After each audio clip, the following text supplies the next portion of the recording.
से पहिले मिल खती आइले लहट गइले शादी से पहिले मिल खती आइले लहट गइले ई सखी लहट गइले तयापन जेसीबी लेके हमारा ऊपर चढ़ गइले अपन जेसीबी लेके हमारा ऊपर चढ़ गइले।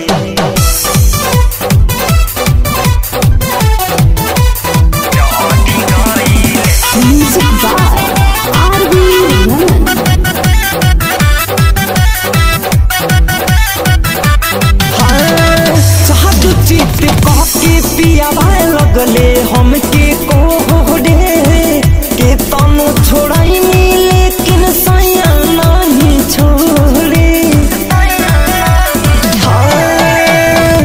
चारो चित के पियावा लगले हमके कोहरे के तनु छोड़ाइनी लेकिन सैया नहीं छोड़े। गढ़ा के साइज पहले से ज्यादा बढ़ गइले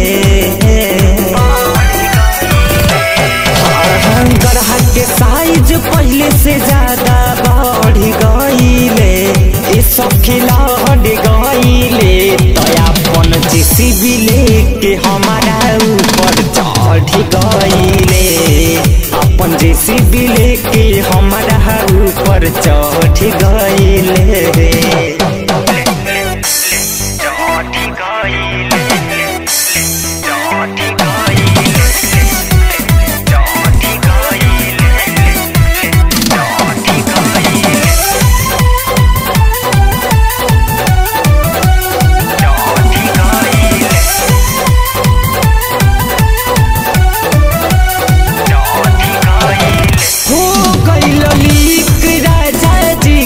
हथियार हो झाड़े एक्सीलेटर चढ़ल रहे लगातार हो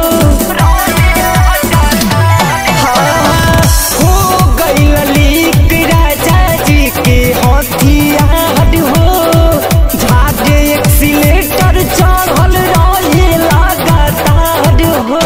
राहुल रसी का विशाल जिद पयार गइले राहुल विशाल जिद पह देखड़ गइले सखियाड़ गइले तयापन जेसीबी लेके हमारा ऊपर चढ़ गइले अपन जेसीबी लेके हमारा ऊपर चढ़ गइले। साथी से पहिले मिल खती आइले लहट गइले